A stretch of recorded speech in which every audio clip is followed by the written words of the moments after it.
Welcome to the Terrible Podcast with your hosts from SteelersDepot.com, where you can find all your latest and greatest Steelers news. It's Dave Bryan and Alex Kozora, always lit, talking Steelers. And now, here's Dave and Alex.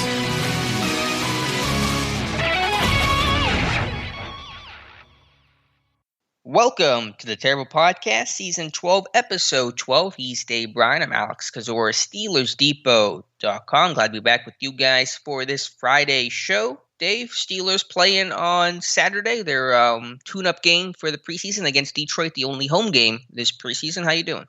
I'm doing good, boy. I'm really looking for Saturday night now. Looking forward to that. It'll feel like almost a vacation, I think. But how are you feeling? Pretty refreshed now after a couple of days of not having to run out to Heinz Field. No, did you? I know you tuned in and watched every minute of that preseason game between the Patriots and Eagles Thursday night, right? Oh yeah, glued to my TV. I really didn't watch much of it. The Eagles. They just played their backups, it sounded like? Yeah, they didn't start Jalen Hurts. He got sick pregame and all like that. But they started a few starters in that game. I tell you, my overarching thoughts on that team is just not conditioned very well. And look, it's hard to read much into a preseason game, but it's hard to also get shut out in a preseason game. And that's exactly what happened. But I watched quite a bit of it last night, especially the first half there. So starred for a little bit more football, and we'll get that Thursday night with the Steelers hosting the Detroit Lions. Yeah, Saturday night. You said Thursday night. Right? Thursday night. Yeah, I'm caught in last night's mode still. So Saturday night. There you go. I don't think there's anything at the top of our list that we have to talk about urgently today. But certainly we've heard a lot from players recently. Heard from Mike Tomlin yesterday. Heard from Ben and Cameron Heyward. So where do you want to start here? Which player, in terms of an interview, do you want to start with that you kind of thought was most interesting yesterday? Yeah, I thought a lot of the things that Cameron Heyward said was quite interesting there. Asked specifically about Stephon Tuitt, and he mentioned John Norwood. Said John and Coach T will have more information on that. Now, John Norwood's the head athletic trainer, right? So, maybe that's conditioning and not injury or something along those lines. But, obviously it's been a tough offseason for Stephon Tuitt with the tragic loss of his brother back in June there to the hit and run accident and all. And, they did get his contract restructured. So I take that as a positive with him, because you're probably not going to restructure a guy that's going to miss the season, that kind of thing there. So, He's going to be back. It's just a matter of when. I thought he'd be back working already, but, that's obviously not the case there. Could there be some sort of injury or something along those lines? I suppose. Could this be all conditioning related? I suppose. Could it just be he's having still hard time mentally processing, and his mind's not totally on football. And until it is, then, maybe he does need to stay a little sidelined there. But regardless, Cam Heyward, I think, was asked point blank, is any of this going to prevent him from being out there on the field in week one? And he said no, he doesn't think so. So that's the main takeaway there when it comes to Heyward on Tuitt. And then the other thing, and, obviously he's not going to say, boy, I wish Melvin Ingram and Joe Schobert weren't my new teammates, but he had a lot of good positive things to say about how Schobert and Ingram are fitting in so far, and that's always positive to hear. And then the other notable thing I think that Cam Heyward had to say was about center Kendrick Green, about going against him in training camp practices. And in so many words, look, he's taking his lumps, but it's better to take them now than later, and maybe be a learning process for him. He did have some positives to point out about Kendrick Green, about how quick he is, how good he is out in space, and what a good communicator he is. So that's kind of the summation of he had quite a few good things to say about some other defensive linemen as well. Mm-hmm. Yeah, I talked up really that whole group, Loudermilk and Wormley and Carlos Davis and Henry Rondeau. We really did not mention Isaiah Buggs. I don't know if he just forgot, because there are so many guys to name there. But yeah, with Kendrick Green, there's no question about his athleticism, ability to move in space and things like that. But power is definitely the biggest thing that's giving him fits. And he's faced a lot of it in camp, facing Cam Heyward, facing Tyson Alualu, some of those bull rushers and long arms that Alualu's given Green in one-on-ones have really been effective against Kendrick Green. So to me, that's going to define Green's rookie season and probably his entire career, is how well he deals with the power and the bull rushes, because technically he's still got a ways to go, and he's just not big or long enough to be able to overcome some of those power rushes. So again, I think you'll have a lot of good from Kendrick Green this year, but I think there will be times where it does look pretty ugly and he gets walked back into the pocket. He's certainly going to have to help combat it with technique and smarts, because just from the limitations, this isn't anything new. We talked about this dating all the way back, and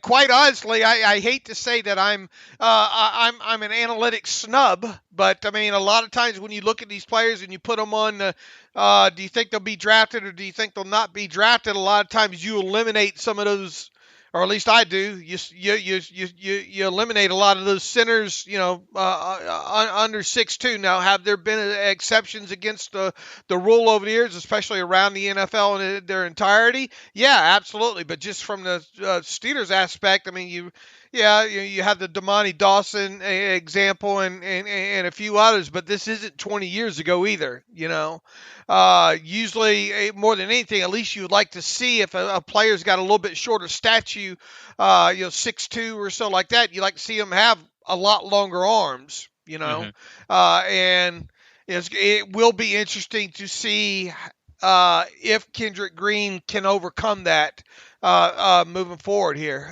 It's one of the big question marks. Now, look, is he the right guy to start the season for the Steelers at center? I absolutely believe so. And we'll just have to see where it goes from there. But his rookie season might be filled with some lumps and some long arms. Right. Yeah, it's not that he's a weak guy. He's a pretty strong guy. You see that in the run game, the explosiveness he has off the football, ability to unlock his hips and explode with power. So he's not weak, but in terms of just the technique, he's got to be aggressive. He can't be the one kind of catching everything and try to anchor and hop, step, and hold your ground.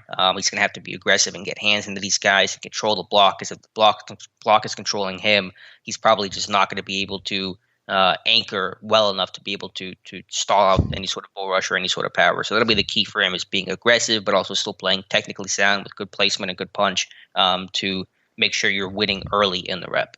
Needs to probably go train with Alex Highsmith during the offseason and that martial arts guy of his. Yeah, there you go. Because you definitely need to have some good hand fighting. You definitely have to be able to knock away some of those initial punches, and at the same time try to get your punch, in to thwart that.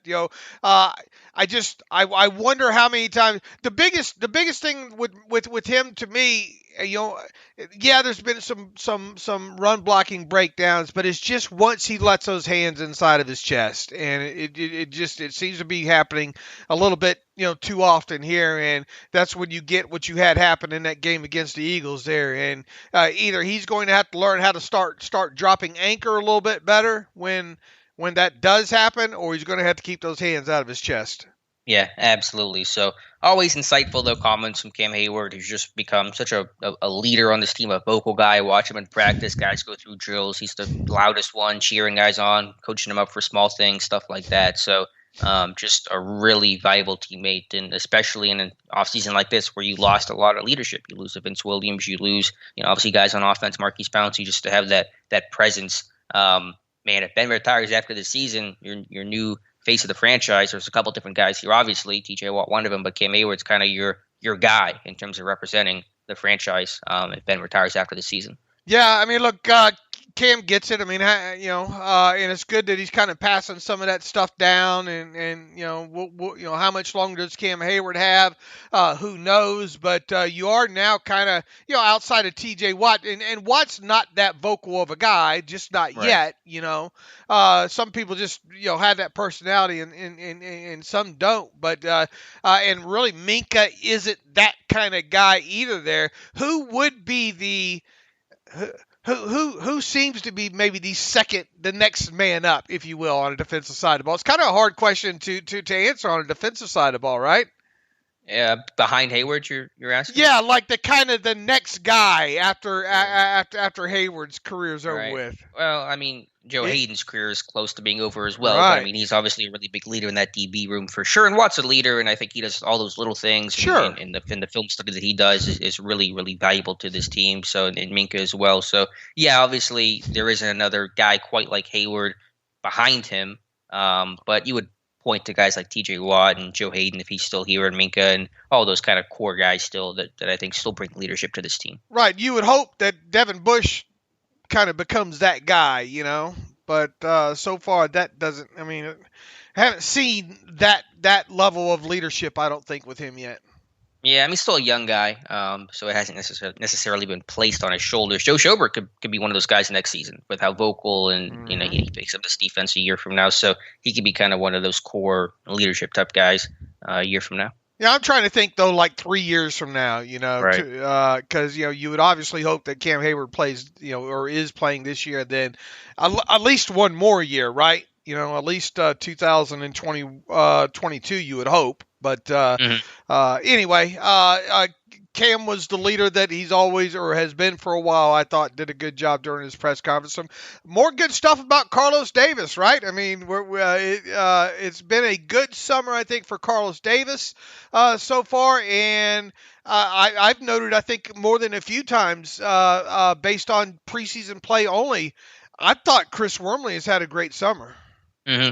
Yeah, Heyward really talked about the importance of having a true and regular offseason and preseason this year. And that was obviously beneficial to guys like Carlos Davis and those young guys, but even a guy like Chris Wormley, who came over in the trade last season and didn't really have a traditional offseason to kind of get acclimated and up to speed with the team, had some health and injury issues as well. So I think it's a really much better runway for all these guys, as Heyward said, rookies and veteran type guys, to get ready for the season compared to last.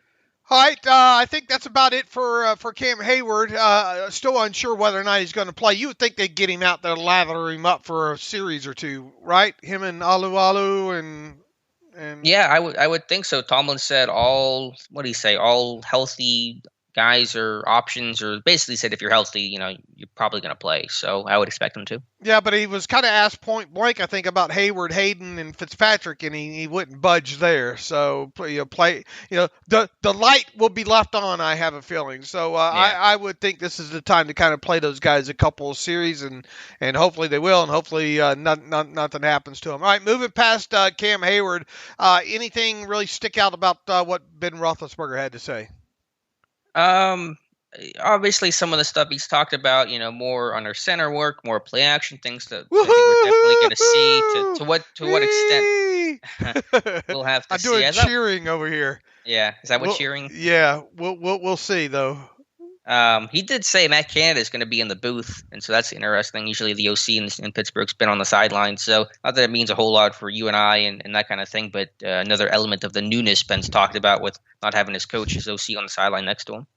Yeah, and he also, I mean, look, the proof will be in the pudding, right? We've already seen the motion rates and the and the play action stuff during the preseason be higher than it was last year, but it's preseason. So, overall, Ben, I think, set his arm, still feeling good about the throws down the field kind of stuff. And, the proof will be in the pudding. You can bet we'll be tracking that stuff right out of the chute there when it comes to that kind of stuff. Yeah, I believe the last OC that for Pittsburgh that was like full time in the booth was Ken Wisenhunt, which was Ben's first OC, and so interesting that his first and last OC, presumably his last OC, will be upstairs. So not a big deal, but just interesting note there for our housekeeping purposes. All right, Ben, obviously looking forward to playing, especially because of the new system and all like that. I really wasn't anything, I don't think, earth-shattering to come out of his mouth other than that, right? It seems like that's basically the only reason why he is playing in this game, is because if there wasn't a new OC, he wouldn't have played this preseason. Is the way that Tomlin seemed to frame it. Okay, and Mike Tomlin seemed to be kind of real short and direct and to the point. Wasn't in a very talkative mood, it didn't seem like, but kind of left the door open for a guy like Chase Claypool to play. You would be surprised though, wouldn't you? He's not playing. He's not playing. It's just good that light's even on, considering how bad that injury initially looked. But I'd be shocked if he played. I guess they'll do kind of minor game planning stuff this week just to get in the habit of doing such things. And I'm trying to think if he mentioned anything else specifically about players playing. I think really the only question marks at this time, as far as maybe some unhealthy players, would of course be Chase Claypool. Antoine Brooks Jr. doesn't. That seems very questionable, doesn't it? No, I think he'll play. He's been practicing. I think we'll get in there. Yeah. I mean, will he start? I don't know. That'll be interesting. But I mean, he's been practicing for a couple of days. He needs the playing time, so I think he'll play. All right. Can they get Zach Banner out there for the first time? Yeah. You would hope and think so. They still seem to be rotating him a little bit, so I'm 100% sure. But it'd be nice. I mean, that sounds like really the only couple of players that there's kind of questions about, right, at this point? Mm-hmm. Yeah, from a health standpoint, this team's in a really good place. No major injuries right now, not a lot of question marks. So for just getting through a couple weeks of camp and 2 preseason games, they're in a really good spot. All right, Joe Schobert to be out there, of course, first team rep, so that'll be good to see, and we'll just have to wait and see how much of the rest of the defense is out there with him. Going to be a pretty decent, good look. Hopefully, I'm hoping, obviously Banner plays. That'll give you all 5 offensive linemen out there, and with Ben and Najee and probably Claypool ain't going to play, but Washington will be out there along with Juju and Deontay, expecting a pretty good dry run, right? Yeah, you would expect so. I mean, even if Banner doesn't play, the majority of your starting offensive line should play in this one. So yeah, you would expect some good results here at home in front of the Heinz Field crowd. All right, anything else from Tomlin? Nope, I think that was about it. I do want to go revisit some of the comments that James Washington made. This was the other day, but I just thought it was interesting, a follow-up. The first time I believe he's spoken with the media since the rumored trade request. There was a report that he had requested a trade, then a report came out a day later that said he had not requested a trade. James Washington asked about that the other day, and he said, quote, "That's a private conversation. As far as me being happy in Pittsburgh, I love it here. Who wouldn't be happy playing football as their job? I come to work every day with a smile on my face." So the fact that he didn't say no and says that's a private conversation would lend you to believe that he did in some form or fashion request a trade. Where that smoke was, there was a fire. To what degree? I mean, you had Adam Schefter out there saying he did, Jerry Dulac saying he didn't. If Washington didn't, he would have said, "No, I didn't. I love it." Right. Here. He said that's a private conversation, so that kind of clues you in. Look, and if you start adding up and connecting all the dots, it's not easy to imagine him not being happy being happy with his role right now, right? I mean, you tumble on down the depth chart there, and I mean you clearly the 4th wide receiver on the depth chart, and that's not going. If everybody ahead of him stays healthy, that maybe will equate to a kind of a stat line that he had last season. And heck, for all we know, with as much 2 tight end and more fullback this year, somebody's got to pay for those snaps. Yeah. It might be James Washington there. So I get it. I think he sees the writing on the wall as well too. But on the flip side, as everybody hopefully learned this past week, you better not just throw away and trade away cheap, experienced, good talent. And that's exactly what James Washington is. Now, if somebody blows your doors off, that's one thing. But, I mean, what is that blows your doors off line? I would say at this point it's a 4th. I don't know about you. Maybe I could be swayed with a 5th. But, I mean, we just learned. I mean, you're one snap away from who on the field at Z position if you don't have Washington. Sure. I mean, you almost lost Claypool. So if you lost him, Washington would have been the perfect replacement there at the Z spot. And even if you lost the Juju and Claypool's got to play more in the slot, then James Washington's still going to play more on the outside and in 3 receiver set. So absolutely. I think to me, the minimum that I would consider is a 5th. Anything, I would not take a 6, not take a 7, even knowing this will be his last year in Pittsburgh. Just too much value right now to justify a late round pick. Yeah, stranger things have happened, but from where I sit now, yeah, it would have to be a fifth at least, and I'd be hoping to get a fourth, to be honest with you. But and normally those kind of things don't happen for 1 year rentals, and that's exactly what James Washington would be right now. So that kind of caps you off. You kind of feel at a fifth round draft pick, right? Right, and even that would probably be a stretch to try and get. So I think you're just not going to likely get a good enough offer to really consider moving him. Just to put in perspective, the lack of usage. I know he missed a couple of days with a knee injury, but even if you kind of extrapolate numbers out, it's still going to be a big difference. But in 2019, he had 46 targets in 14 practices. This year, in let's call it 10 practices, he had 13 targets. So that number really, really dropped off again, just to kind of put the perspective of how little he was used in the offense this camp. For the targets going from 46 to 13. Again, the injury there impacts things a little bit, but even if you want to call it 20, that number is still cut by more than half. So that just kind of shows you he has not really been targeted much this summer.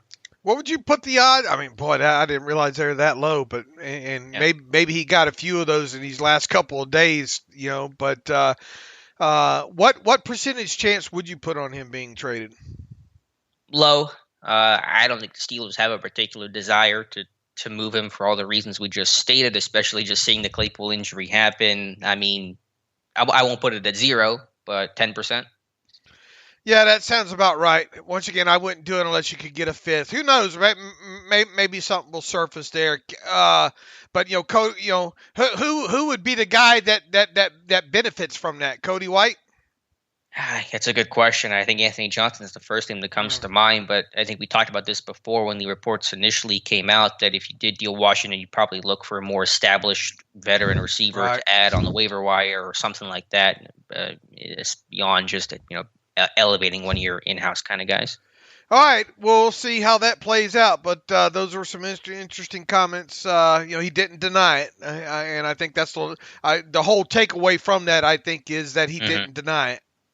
One comment that Mike Tomlin had that I forgot to mention was, his comments about the slot battle. And we talked the other day about Keith Butler kind of hinting that Cam Sutton might move to the slot and James Pierre play on the outside. But Tomlin, not that he committed to anything or even talked about it with any sort of specificity, but he talked about how it basically could be a slot corner by committee, how there's first down and second down nickel corners, there's third down nickels, there's 2-minute nickels, just trying to say that they don't all come in one shape and size. It's not cookie cutter, was the phrase that Tomlin used. So that's hinting at and implying that someone like Antoine Brooks Jr. or Arthur Millette could be used in rundown situations, first and second down, and then Cam Sutton would move to the slot on third down and obvious pass situations.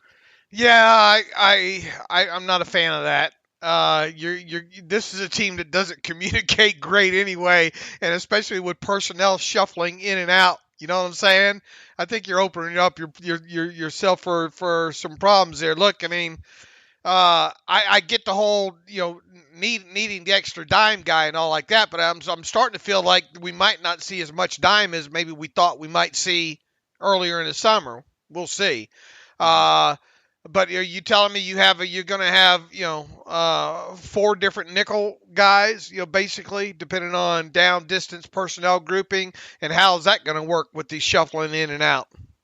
Yeah, I think you could make that work. It would just be really 2. It'd be Sutton and Brooks or Millette. The concern I have, and this is the subject of my terrible take today, is that even when you're in nickel, it's still it's a passing league. And so I pulled the numbers from the 2020 charting we do. And when the Steelers were in nickel on first and second down last season, opposing offenses ran the ball just 37% of the time. So that rundown corner Tomlin's talking about is covering almost 2/3 of the time. And so I think you got to have your best coverage guys out there. That is the name of the game in the NFL. So I get the desire for the Steelers to keep that Hilton skill set that is a physical guy who can fit the run, but I wouldn't overthink it, and I'd still prefer playing your best 5 guys. Maybe in some certain situations against Baltimore, or 4-minute offense kind of stuff, you would make a change and put Brooks in there or Millette in there. But generally speaking, I think your best 5 should be your best 5. Yeah, teams that you would think are a lot more confident running on second and long or third and 4. Mm-hmm. Right, and when you face a Baltimore, they're keeping you in base most of the time anyway with their multiple tight end sets, so it's even just less of an issue. But generally speaking, I would prefer just to have Sutton in the slot and Pierre on the outside, just being your best 5 guys. And we both agree at this point that the best nickel combination, at least to start the season, should be Pierre on the outside and Sutton in the slot. Yeah, that's where I'm at. Not that Pierre is perfect; he's going to take his lumps, but I think he is your best 5th guy, and that'll bump Sutton to the slot. Who again, he has improved against the run. He's not as shy as he was a couple of years ago. He had 3 forced fumbles last year, for God's sake. So again, is he at the Brooks level, even Millet's level? Probably not. As a blitzer, I think he won't offer a whole lot, but I think he's serviceable and certainly a better cover corner than Millett or Brooks Jr. All right, 30 minutes in. Which way now? Oh, that's a good question. Let's see. I'm running out of some of the topic ideas that we had. Had my training camp stats up this morning. Kind of went through that thing every which way. Did some punting conclusions as well, and I kept mentioning it, so I do want to talk about the official number here. Been tracking these numbers since 2015, and of Steelers receivers to have at least 20 targets. Pat Freiermuth officially has the highest catch rate of anyone we've ever tracked, 87.5%. That breaks the old record of Le'Veon Bell at 84.8% back in 2015. So, Freiermuth's depth of target had to be a lot better than Le'Veon Bell's too, right? I do not have that tracked, but get on it, boy. What are you slacking? What do I pay you for? I would guess so. So yeah, the next highest non-running back was Marcus Wheaton in 2015 as well at 80%. I would have never guessed that. Yeah, how about that? And then Ryan Switzer was 4th. So how about that? That was the depth of target there was probably not too good for Ryan Switzer. I'm going to go out on a limb and guess that would be the case there. But point is, that guy can't catch a break, can he? He's on IR again. I think needed foot surgery or something like that after the that might be it for him. He caught a touchdown this year too, didn't he, in that game? Yeah, and then I guess not too long after is when he suffered that foot injury that needed surgery. But that might be it for him. Probably, but yeah, that's a stat on Freiermuth. So again, the highest catch rate of basically anyone we've ever tracked in training camp. Well, that's encouraging and matches exactly what he was at Penn State. So that's good scouting on the Steelers' part. And if you're curious about the punting times, I did the averages of the 28 punts I have charted for both Barry and Harvin. The hang time edge went to Harvin at 4.5 seconds, Barry at 4.37. The yards were super close. Harvin 48.6, Barry 48.3, just 6 yards separated the two in aggregate on their 28 punts. So a close battle between those two guys. There was a stat not long after I think the Eagles game about the Steelers and still being low in the bottom of the league with running backs, having to break contact, so close to the line of scrimmage. And even though that Najee and the rest of them have done good with yards after contact, that's like, people. Do you view PFF as having some sort of grudge against the Steelers? No, I don't. I mean, again, I don't either. It's not that you have to accept and take at face value every single thing that they say, but it's not that they have a grudge against anyone. Now, are they going to broadcast the Steelers stuff a little bit more than they say they would the Lions stuff? Yeah, because it gets more attention that way. It's more clickbaitable, I guess, if that's a word. But I mean, that's, to me, it's a fair stat. I mean, and it's something right now, at least to wonder about, and the whole reason why we have had these concerns about the Steelers' offensive line all off season, right? I mean, and it's another reason why this team went out and got a guy like Najee Harris to hopefully help counterbalance getting hit in the backfield so much, right? Sure. But those stats are coming from games where the Steelers starting line was barely playing or barely not playing together. So I don't put a whole lot into that stat specifically. Sure, but I mean, this is the kind of thing that we probably wouldn't be surprised if it carries over into the starting 5 into the regular season.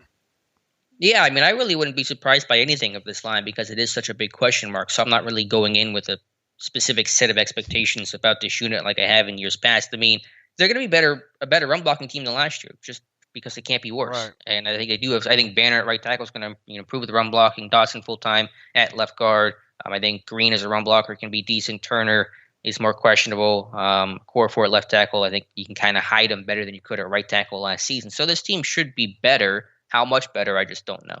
I get people being aggravated because you're talking about sample sizes and context of players used and that kind of stuff. But I think overall that's the yards before contact stats going to be interesting, I think, to track once the regular season gets going.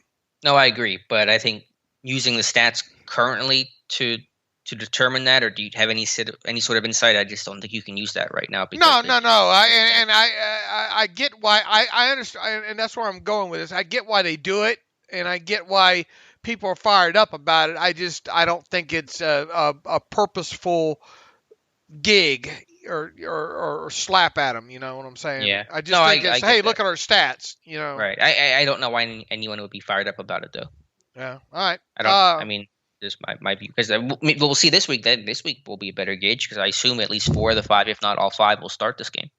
How many series are you playing those guys? I mean, it just depends. I don't know. How many series are you playing Ben?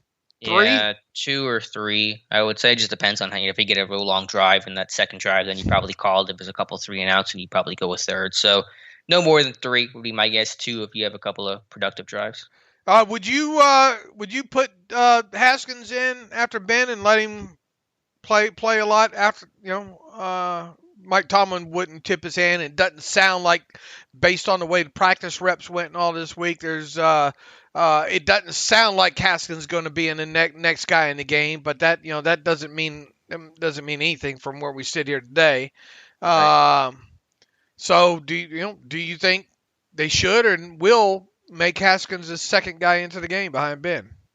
I'm not opposed to it, just to get a different look. I mean, this is kind of your last good look at it. Obviously, you'll play the finale against Carolina, but there will be nothing but backups in that one. So if you could get Haskins out there with more of your starting guys offensively and certainly some maybe starters defensively for Detroit, I'm not opposed to the idea. But yeah, the way that things have been running, I mean, I think Rudolph probably will still be the second guy, and even though Tomlin's being more coy about it than he was the first 2 games. Do you think they've learned enough about Haskins throughout this process?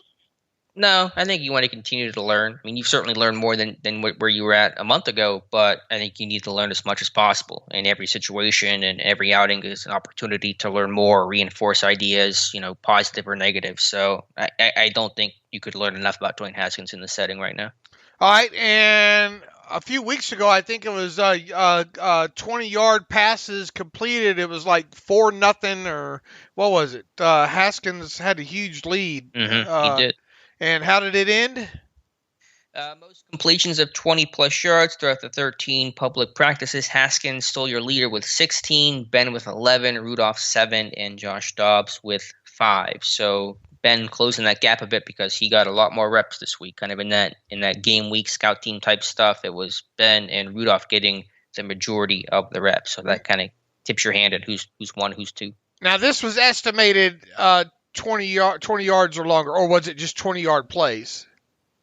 It was completions of 20-plus yards, including yards after the catch. This wasn't an air yards thing. Okay, all right. Who do you think completed the most 20-yard air yards, if you were to guess? Probably still Haskins. He's got a 5-throw lead on the next guy. I would have to look at my notes probably closer to try to see if they kind of hinted at the particular plays, but probably still that order of Haskins, Ben, and then maybe Dobbs and Rudolph, but Haskins still probably first.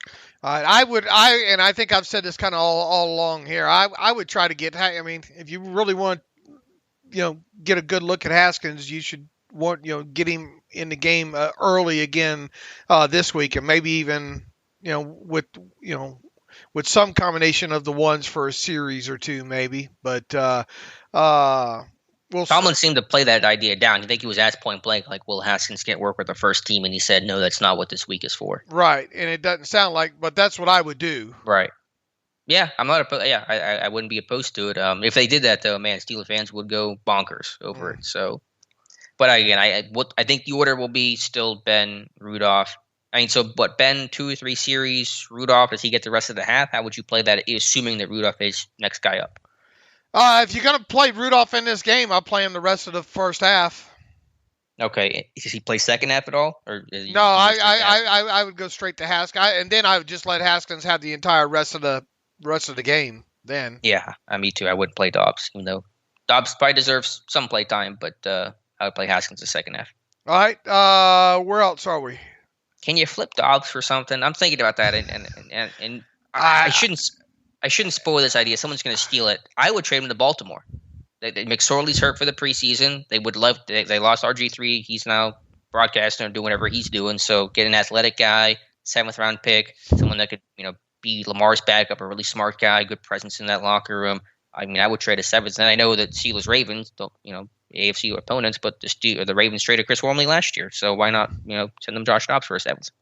Yeah, I suppose, but I mean,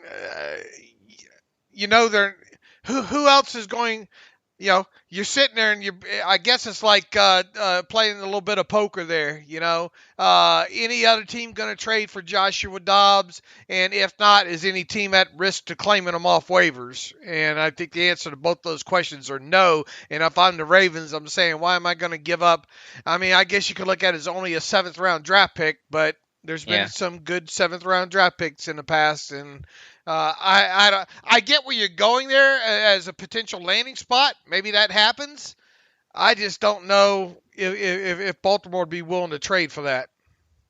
Well, Jacksonville gave up a 5th just 2 years ago, which was surprising. So I get that point for sure. But if you want to give that 7th to ensure you get him and that no one else claims him, it's not the Baltimore super high in the waiver order. I don't know. I would consider that if I was the Ravens to have maybe a solid number 2 quarterback on my team. I will tell you this though, something's going to happen where Schobert gets back, something for 2022 late round. Something. So, yeah. I don't know if it's a 6, a 7, 2 7ths, 1 7th, 1 5th. I don't know, but mark my words that he's going to find a way to deal somebody and get something in return. And who it is, I have no idea at this point because there's certain position groups. Can you get a 7th for Jalen Samuels or I don't know, a 5th or a 6th for Benny Snell? Because they do seem to be a little bit higher on Caleb Lodge, but something's going to happen where this team gets at least one of those late round picks back in the fold here. Yeah, I'm with you. I think a Jordan Berry, maybe an Isaiah Buggs, maybe a Josh Dobbs, to me, are the leading candidates more so than a Snell or a Samuels. That was, by the way, I think the worst Dr. Seuss book. The 1-6, 2 7ths, 1 7th. That's my least favorite one in the series. I don't even remember that one now. I remember obviously the places you'll go and what is it? One fish, two fish. Yeah, this was a spinoff. This was 1-6, 2 7ths, maybe a 5th. That was the worst. Oh, okay. I'm just being dumb. I was getting ready to say I missed that one. that joke. Finally, a joke that goes over your head. Yeah, went over my head. Green eggs and ham. Yeah. I do not like green eggs. Did your mom read you Dr. Seuss? Did you grow up with Dr. Seuss books or no? Yeah, I did. Yeah, I do not like green eggs and ham. I do not want to trade for J. Sam. That's how that one. I think it's how that one went. You had the football version, didn't you? Yeah, I did. Where it comes from. All right. I think that's probably it to cover. Dave, let's talk about the Lions game. Before we do that, let's give a shout out here to our longtime sponsor of the Terrible Podcast. They are back for the 2021 season, our friends over at MyBookie. Absolutely. Excited to have them back again this year. I think it's like, 3rd, 4th year in a row now. Winning season returns at mybookie.ag, and it's time to get in on the action. First-time players can get started by doubling your first deposit, giving you the firepower to add excitement to the game you love. College football odds boost, NFL lock of the season and over $500,000 in contest prizes live on site to make winning season your best ever with MyBookie. With a historic 18-week schedule offering more action than ever before, you need a sportsbook casino that's reliable, and you won't find a better place to play than MyBookie. I know you're going to bet this season, so do the smart thing. Sign up with MyBookie and use our promo code TERRIBLE. That's terrible. You should memorize that. Have that memorized by now to get your first ever deposit matched dollar for dollar. That's extra money credited to your account instantly just for using promo code TERRIBLE and making your first deposit. Bet anything, anytime, anywhere with MyBookie. To redeem this limited time bonus, all you have to do is make your first secure deposit with MyBookie.ag and you'll instantly receive double your money into your account. Doubling your money has never been easier. If you want to take advantage of this unbelievable deal, head to MyBookie today and start making some serious cash. With your doubled up funds, there are no limits to what you can bet on MyBookie, and they have all your favorite sports and leagues to wager on to satisfy your sports betting needs. So don't wait. Get to MyBookie.ag right now and use promo code TERRIBLE to redeem your double deposit bonus today. That's promo code TERRIBLE to get your double your first secure deposit today. Bet anything, anytime, anywhere with MyBookie. And once again, glad to have those guys back in the fold. And look, I mean, Uncle Dave's already gave you 2 winners on the Steelers this year of covering there. And I know it's preseason. I know only degenerates bet on preseason, but hey, if the shoe fits, that's me. And, looking at this week here, I gave a little tip out last night on the Twitter machine. The Steelers were 5.5-point favorites over the Lions in this game. And that was before the news that the Lions are going to sit a couple of their starters out again on this game. And the Steelers obviously going to play some of their starters. I hope everybody jumped on that minus 5.5 because I think that's already starting to move in the other direction there. Yeah, so I haven't followed super closely who the Lions plan to play or not play. I believe that TJ Hawkinson and DeAndre Swift, their top tight end, top running back, will sit out. I don't know about Jared Goff and the others. Do you know who Detroit and Dan Campbell plans to play? I don't think Goff's going to play in this one either. Okay, gotcha. So they're going to sit out some of their key guys, it sounds like. Right. It really does sound that way, and it sounds like, a lot of teams, and it was a good point made on the broadcast last night that, with this kind of new, with one shorter preseason game, nobody really kind of has a blueprint of what, right. What to do and how to stretch these things. What game do you make your tune-up game? And because and the preseason ends a week earlier, so and you had that longer week in between the first game there. So it's going to be a learning process, I think, this offseason to where teams, when is your tune-up game? Right, yeah, because usually it is the third game, but now there being 3 games. Do you make it the actual third game, the fourth game, or not? I'm saying this really, really poorly. Do you make it the last game because there is that 2-week span? So if you play your starters this week, they're not going to play next week. They're not going to play for the 2 weeks you're off with a bye and before the season starts. So they're kind of off for 3 weeks, and so that's kind of the interesting discussion there. But so yeah, Lions will not play their key guys. Steelers will be playing, I think, almost all, if not all, their key guys that who are healthy. So that would give the Steelers the advantage on paper if you care about the lines and those kinds of things. Absolutely, and I do.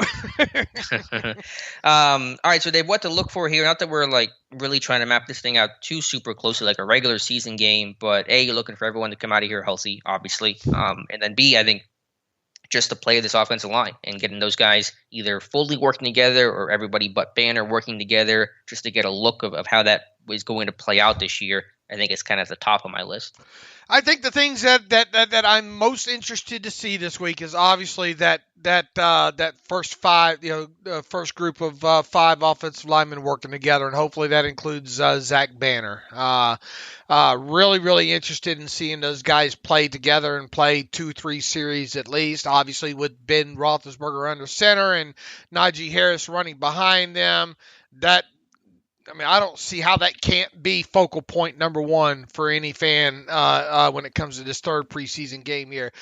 Beyond that, Joe Schobert starting and And because, look, I mean, the inside linebacker play has pretty much as a whole been atrocious. I mean, Buddy Johnson's probably been the one shining, him and maybe a play or two by Marcus Allen. I think that's your shining moments, I think, so far at inside linebacker there. So want to see, interested to see Schobert and Bush play alongside each other in that defense for however many series. And I mean, I don't guess I have to see Cameron Heyward and Joe Hayden and Tyson Alualu and Minka Fitzpatrick out there, but wouldn't hurt my feelings to see it. You know, I think you need to work. If you got Schobert out there and you're going to let him wear the green dot, and if communication and all is the, you know, hand signals and all is the biggest thing, get work on it. You know, so that's another reason I think to kind of see kind of a spin-off of the byproduct of Joe Schobert being out there this week is that. So those are two things right there. Looking for some of these guys to kind of, you know, Balaj and Snell, those guys, when they get into the game, it's it's probably a big week for both those guys there.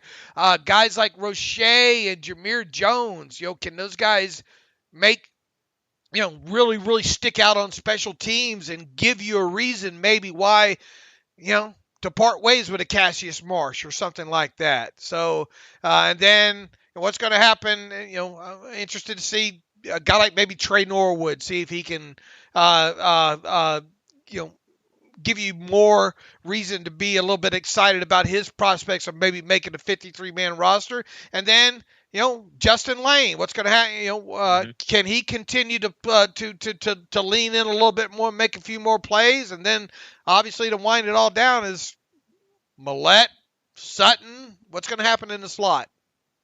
Yeah, all really good things to look for. In case anyone was wondering, you know, if we'll see dime in this game, I doubt it. They generally don't run dime in preseason, so maybe it was a 2-minute situation, but not really expecting it. Yeah, Justin Lane. Mike Tomlin talked up Justin Lane a little bit, and so that's a guy that I think I have been admittedly a little too quick to discount, and he's having a much better end to camp than he did to start. And so he's trying to, as you said, kind of lean and make that final push to grab maybe that 5th or 6th cornerback spot. He certainly needed to, and look, I wouldn't bet my house that he's on the 53. He's still on my 53 currently, but only because he's had a nice push, I think, this, you know, dating back to the Eagles game and beyond. But he really needs to you know, make another play or two, I think, and really stick out on special teams here. Really interested to watch the up back. I'll be focused on the up back more this week, because I generally now obviously every guy that gets thrown out there on Danny Smith's first units, you know, not all the time to have those guys made the 53-man roster, but I'm willing to bet Danny Smith's going to tip his hand a little bit this game, and when it comes to starting special teams units. So I think we should pay very, very close attention to that kind of stuff.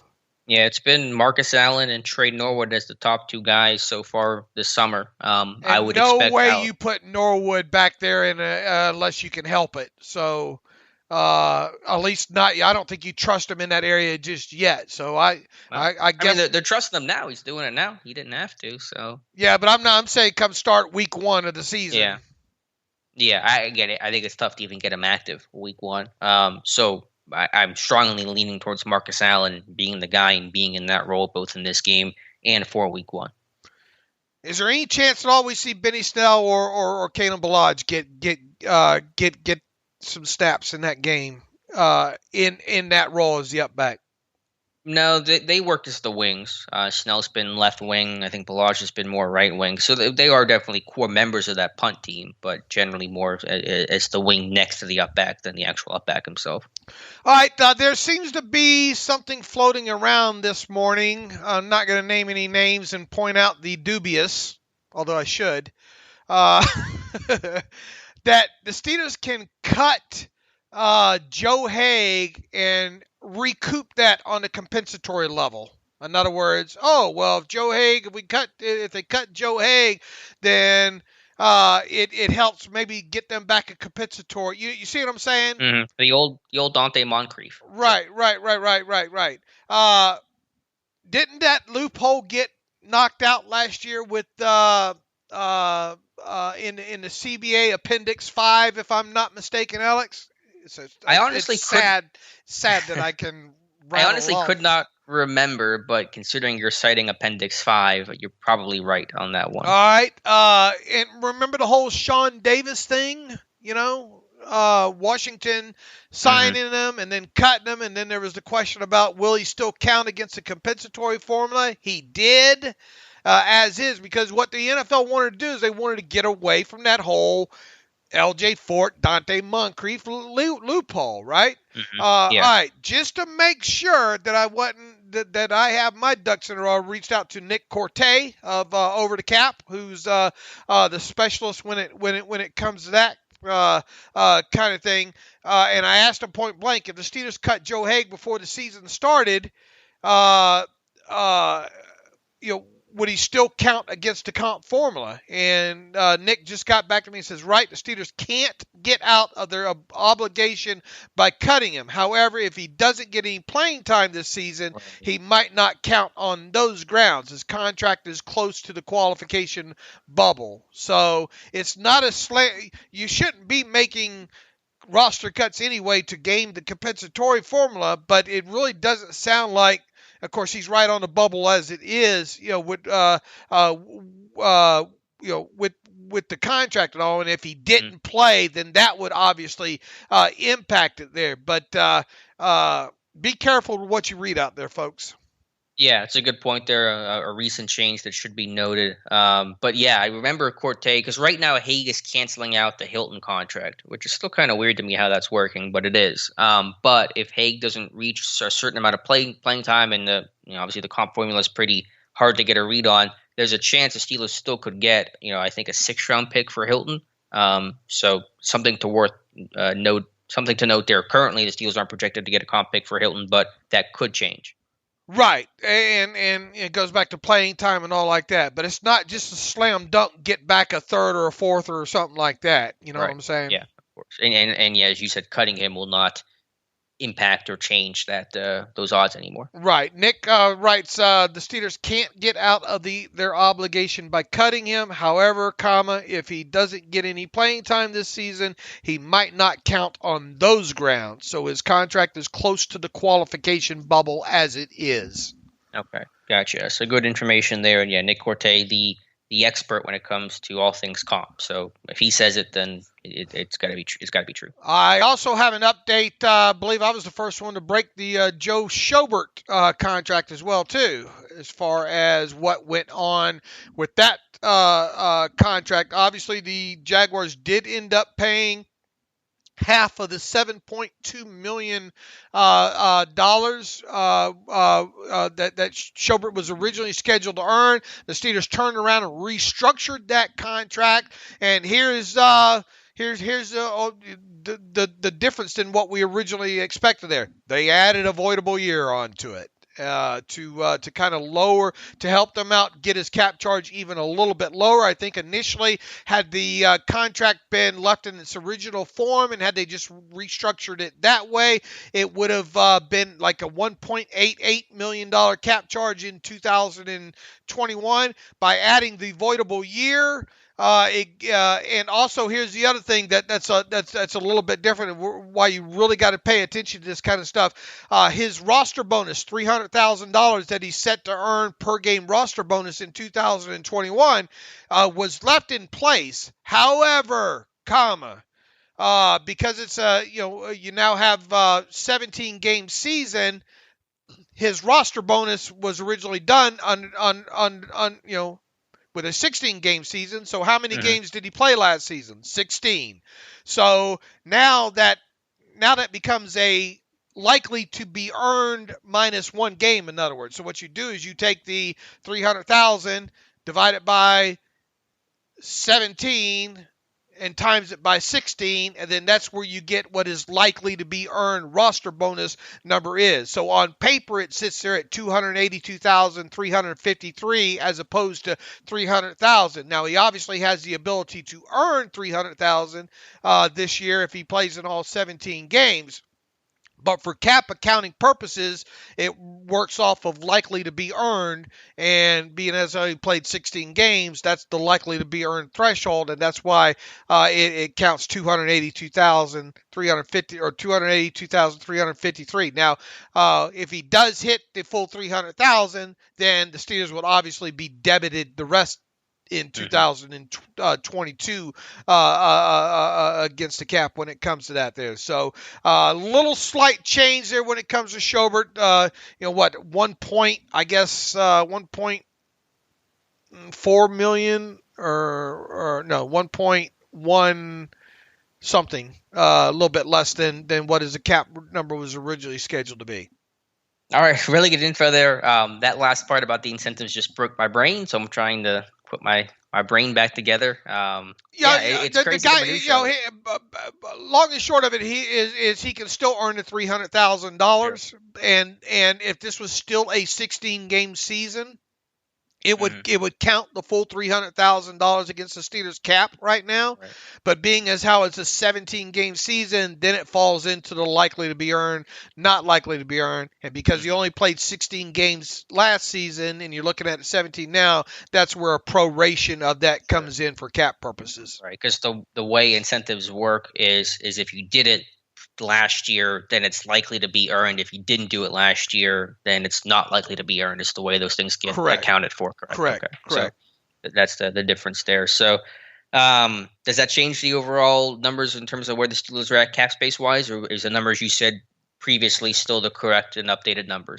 They have changed ever so slightly, and also as of this morning, the Steelers received a cap credit of 193,550, and I do believe that is basically a rebate on the roster bonus. They every year during the offseason they put in that placeholder amount for offseason workout bonuses.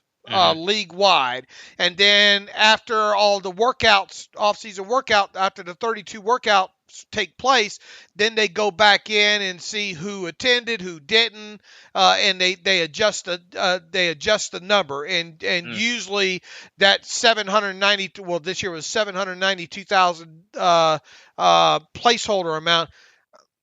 Those usually you get a credit on that, because not all 90 players are going to count against your workout bonus amount, and I don't think any rookie gets any credit for any of that either there. So I think it works out to something like 67 or 68 players that the Steelers had that attended all 32 or credited as obviously they had more than that report, but when you take out the rookies and all, I think it works out like 67 or 68 players there, and then they get the rebate back from the 792,000 to what the actual number was, and I think that's what transpired here with this 193,550 cap credit. I think we have two injury settlements still out there waiting to be accounted for, but as we sit here right now, and I believe this is real time,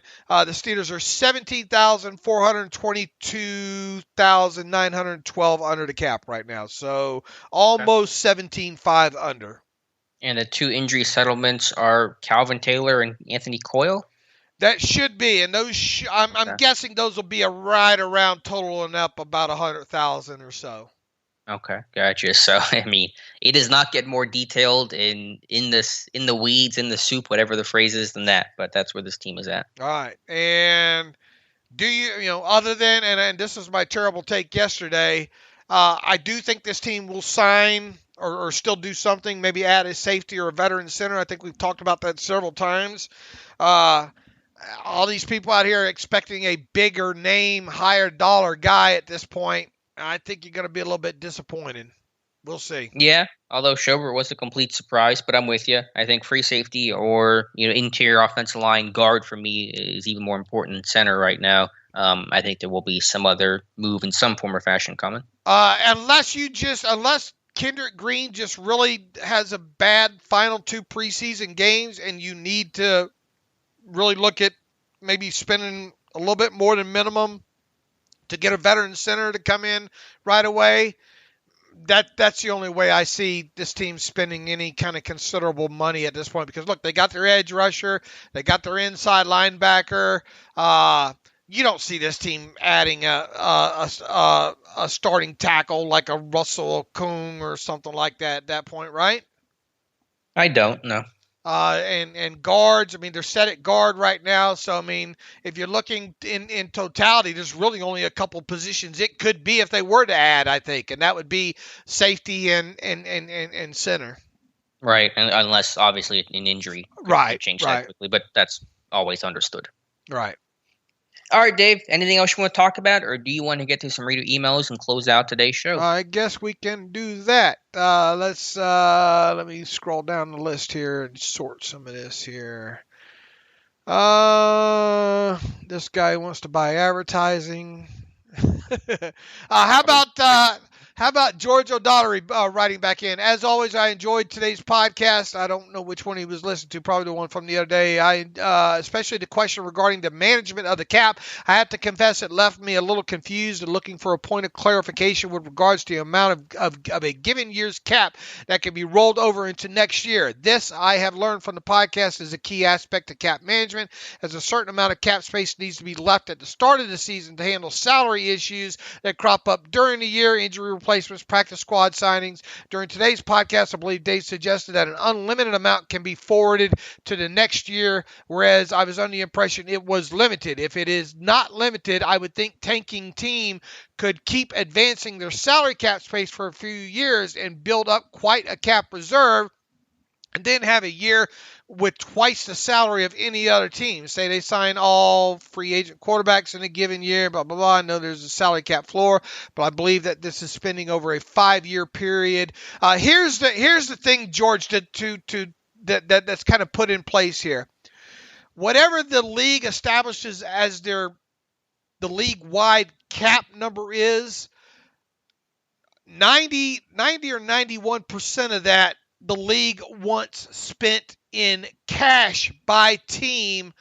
Now, it used to be over a 4-year period. I don't know if they made that now over a 2-year period or if over a 4-year average. So, in other words, if a team wants to not spend cash, which is cash and cap are two different things. All right. Mm-hmm. When a player's giving a huge signing bonus, like let's say Watt's given a $45 million signing bonus as part of whatever extension he's about to sign. That goes into the Steelers' 2021 ledger as being $45 million worth of cash spent. Now, for cap purposes, it's different because obviously that's spread out over 5 years, right? But that, and base salaries are cash and roster bonuses are cash. So what the league wants done is, I think it's 90% of whatever the league-wide cap number is needs to be spent in cash by teams over either a 2 or 4 year period. I forget what it used to be 4 in 2011. I just don't remember if they've moved that down now there. So in other words, if a team wants to sit on, I guess, cash, which is cap too, sooner or later they're going to have to spend it in cash. And a lot of times what ends up happening is, you end up having to maybe overpay some players what their market value is because you have to reach the cash expenditure levels, if that makes sense. Mm-hmm. Or you have to pay teams to take players off your hands, right. Which we've seen that in the past as well too here. So the whole rolling over of cap dollars, once again, cap and cash are not the same thing. But the rolling over of cap dollars, while you can do it, we have seen teams out there with $45 million in cap space, right? It does not equate to building, although teams I think have tried in the past, to build superstar rosters. I'm looking at right now, the Denver Broncos, as we sit right now, have almost $28.5 million in salary cap space.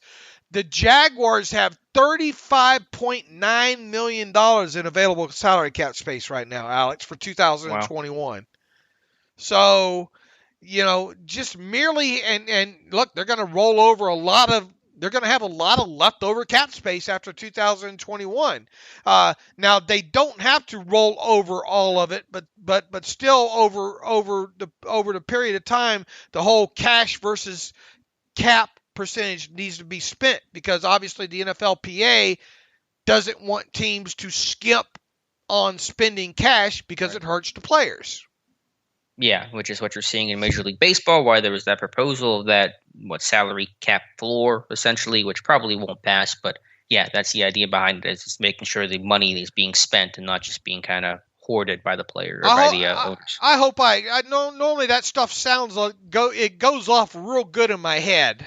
And I think I have a good history of that, of how I'm able to read it and put it to use and manage the cap and all like that. Sometimes though, when I spit it out the other end, it comes out wrong. So did I explain that right?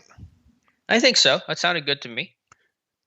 All right, T.J. Watt, Alex Highsmith duo from Matthew Fleming. First off, thank you for the great training camp coverage this year. With Bud Dupree gone, do the both of you expect T.J. Watt to receive a lot more double teams this year than what we have seen in the past? If so, can Highsmith maybe record a double-digit sack season? He really jumps out during the games and seems to be wearing the Steelers' offensive line like a hat, according to Alex on Twitter.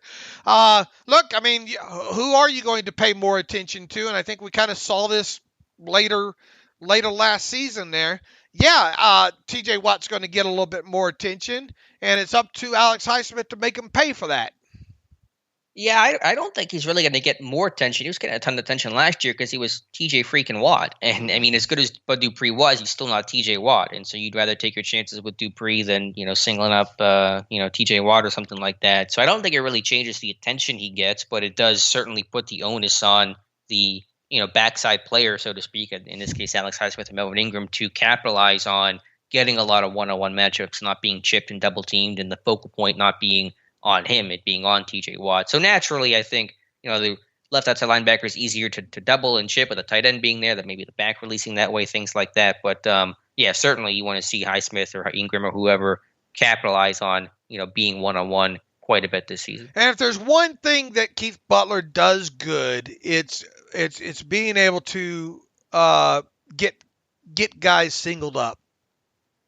Yeah, he does a really good job of manufacturing pressure, especially some of those B-gap blitzes from the off-ball linebackers. He's, I think, to me, one of the best DCs in football at doing that. He's been doing it for a long, long time. So, if you got two on Watt, then somebody's going to be matched up somewhere that needs to take, and not just Alex Highsmith, but it really has been it seems like a great offseason for Alex Highsmith, and really expecting some good things with him. I thought Cameron Heyward, that's another comment Cameron Heyward made about Alex Highsmith, about how he's doing a better job of kind of, I guess, more having a plan, and he still calls him a robot or whatnot, but I don't know where that came from, but that he's able to drop into coverage. He's learned how to mix things up a little bit here. So, man, you want to talk about a guy that should be expected to make a huge jump this year? It's definitely Alex Highsmith. Absolutely. Someone asked me who I thought was like the MVP of training camp, and I think it might be Alex Highsmith. He just had a really strong camp start to finish. All right. Dominic Pursuta writes in, week 1 roster predictions and 3 tight ends. He says, hi guys, during the last 2 seasons, the Steelers have carried only 2 tight ends on the 53-man roster the majority of the time. Your roster predictions have consistently predicted 3 tight ends. Have you considered them keeping only 2 tight ends? If they continue this trend of only keeping 2, what position group is most likely to benefit from the extra roster spot? Running back, receiver, or somewhere else? Yeah, it's a good question. Maybe we should think about that a little bit more. I think Raiders had a good camp overall, and kind of getting back to maybe some of those run blocking type of routes. Maybe you would want to have them out there for goal line, short yardage type of situations. If they didn't keep three, but didn't they keep three last year? I mean, didn't they keep Vance McDonald, Eric Ebron, and Gentry? Yeah, I think that's right. And then they Gentry only had didn't two. dress. Well, yeah, then they promoted Raider. Did they only keep two once Gentry went to IR, or wasn't? Didn't healthy? Didn't Raider then become kind of that elevation player? I know he came up late in the season. I don't remember. Because Gentry was on the roster up and through the Jaguars game, and that was like what, week 10 or 11, right? Yeah, right. Yeah, I'll have to go back and investigate that to see. So, is it possible they keep two? And I'll have to look at some of the past data on that. To be honest with you, I'm not remembering it too off the top of my head. If they were to keep two tight ends, though, could you see a 10th offensive lineman? I think certainly. Could you see an extra linebacker to give you 10 total? That's a possibility as well. But we'll have to kind of comb through some of the data on that. I'm curious now. How many did they keep in 2019?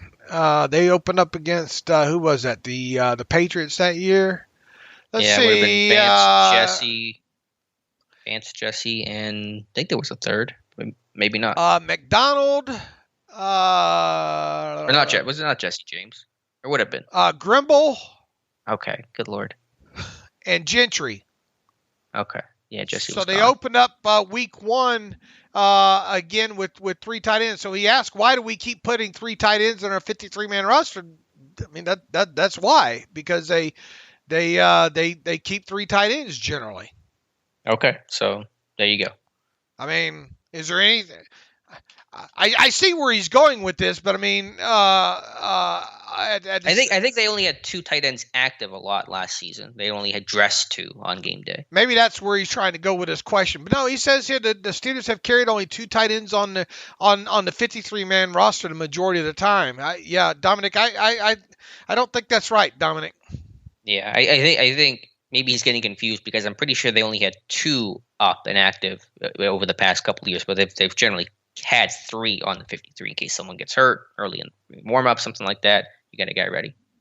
Dave Rickards writes in, good afternoon. I miss Fast Willie too, but I think we're certainly missing an opportunity to make use of the nickname Speedy Petey Guerrero while he's still on the team. It really rolls off the tongue. I request that you try it and see if you like it for a few remaining weeks, days. It will probably be relevant. Thanks for everything you guys rock. We nerds have to stick together. Do you like Fast Petey or Speedy Petey? I like Fast Petey. I know it doesn't rhyme, but I like Fast Petey. I do too, and you would not get fired if you disagreed with me, just so everybody knows. So I like Fast Petey as well too. But anyway, we'll see how much longer he sticks out. It's gonna be hard for him to get any carries in this game, right? Against the Lions. Yeah, but they also just kept him. They kept 8 running backs, so maybe that fourth game, I guess they're going to unleash Fast Petey. Rob Jones writes in on the offensive line. Did the Steelers have a history of trading with the Chiefs? One of their offensive linemen would be a nice option as they have an abundance of new and returning talent. Sure wish we would have selected Quinn Miners this past draft. Peace and love. You guys are the best. Yeah, Rob, I mean, at this point, once again, I can see a center coming in now, but I don't think you're going to, I mean, we'll see. I think I think they're waiting for maybe one of these vet centers, one of these 29 or 30-year-old vet centers that might be on the outside. Isn't Nick the Saints center? Isn't that guy that we wrote about and talked about earlier in the offseason? Isn't he still kind of on the bubble? Maybe. I have not paid attention, but. Probably, but I have not paid attention. So I understand the whole willing and dealing aspect, and I think there will be willing and dealing still on Kevin Colbert's side to maybe deal one of these players off for a draft pick. I don't think people need to get their hopes up about any big names coming in at this point. Mm-hmm. And trading with the Chiefs, the only one I remember is they traded with the Chiefs to get Troy back in 2003. They moved up with Kansas City. It has no relevancy on today. Right. That was what came to mind. Chuck Griffith writes in, he says, thanks for the entire team on great camp coverage. If a team kicks a hypothetical $1 million into 2022 but never spends that million, then do they get it back as a credit? The Steelers have kicked approximately $22 million pre-Schobert into 2022, he writes. Then let's say they finish the year with $5 million under the cap, with the $5 million credit shifting to 2022. Would that 22 million in dead money be more like 17 million in dead money? There doesn't seem to be any penalty for kicking the can down the road if you end up not using it. The bonus that you're freed up, spending on Melvin Ingram and maybe the backup free safety. Here's the thing to keep in mind about cap space. Whatever's left over, you can roll over. But that kind of rhymed. You talk about your second calling. Yeah, I'm a poet. I didn't know it. Dr. Dave. That's just the key thing to remember here is that I don't understand maybe where he's getting a hypothetical $1 million into 2022, but never spends that $1 million. Do you get it back as a credit? I mean, it's there in the pile, and it rolls over if you want to roll over. If that makes sense. Yeah, this is above my pay grade, so I'm going to let you handle the rest of this question. All right. Let's see. What else do we have here from how secure is Cassius Marsh's spot on the 53-man roster? Did we get that one last time? Or maybe we got that one from Christopher King already. It seems like we might have. I put it at 75% for Marsh as of right now. To make it. And let's see. Yeah, and then I got the Michael Smith offensive line salary cap question. So we have reached the bottom of the list there. All right. Anything else to add as we head off into the weekend here? We'll be back on, obviously, Monday to recap the Steelers preseason game against the Detroit Lions. And who knows what else is going to happen before then. Yeah, and then next day on Tuesday will be next round of roster cuts, I believe. So be busy over here on Steelers Depot. But yeah, definitely covering the Lions game every which way. And I'll have my 53-man roster prediction updated out later on today. So look forward to that on the site. In the meantime, you can follow me on Twitter at Steelers Depot. Follow Alex on Twitter at Alex_Kozora. Follow the show at Terrible Podcast. Email the show, theterriblepodcast@gmail.com. If you like what we do and you want to donate to the cause, please go to SteelersDepot.com and hit the donate button, upper right navigational bar. Also, if you like, ad-free, $25 for one calendar year. You can have an ad-free version of the site by going to SteelersDepot.com and hitting that upper right navigational bar as well, too. A lot of good stuff coming on the site this week, so we're hoping you're checking that out. And as always, thanks for listening to the Terrible Podcast with Dave and Alex.